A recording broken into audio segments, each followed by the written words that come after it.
على رسول الله وآله الأطهار. بروز گفت حضرت سویاران،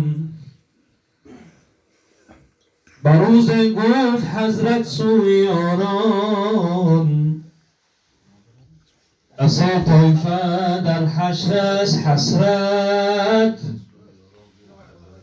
بروز گفت سویاران حضرت، بسا طایفه در حشر از حسرت.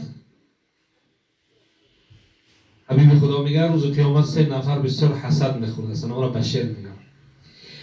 یکی آن خواجه باشد به عصیان، غلامی او به طاعتهای سبحان، غلامش را برند با سوی جنت، غلامش را برند با سوی جنت.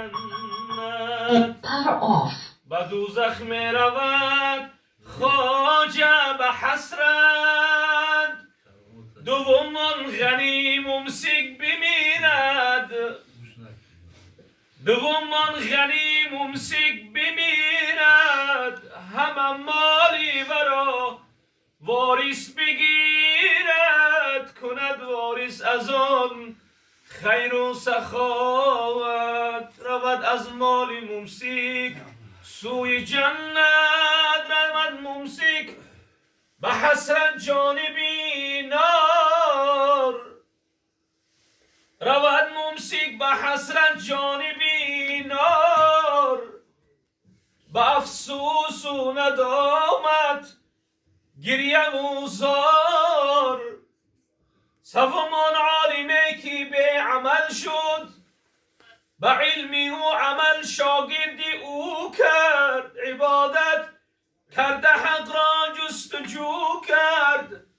رود عالم به علمش در جهنم، رود عالم به علمش در جهنم، رود خلدی بر این شاگرد بیغم. عمل مغزست ای عالم علم پوز، اگر نغزی بیا این مغز دریا، اگر نغزی بیا این مغز دریا. شود راضی ذکرداری تو وهاب، بدم هوشیار شوکیدم همین است، بدم هوشیار شوکیدم همین است، زیدم مانده یقین جایت زمین است.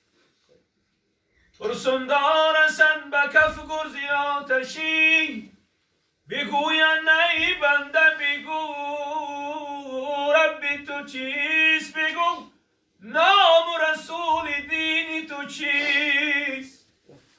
اما بنده که بدبخت است، دادن او سوال جوابی او سخت است. یا رب به حقی نوری نبی، به جمال محمدی عربی، به نماز و نیاز لیل نهار، به درود صحابگانی کبار، به فرو رفتگانی منزلی خاک، که از این جان رفتن با آن دلی پاک. یا رب به خلق تکیگان نکنی، محتاج گدا و پادشام نکنی.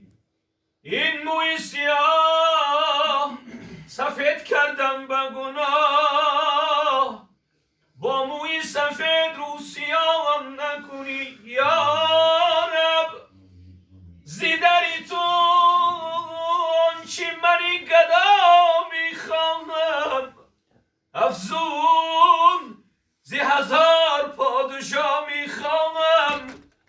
هر کسی دری تو حاجتی میخواهد، من آمدم از تو را میخواهم.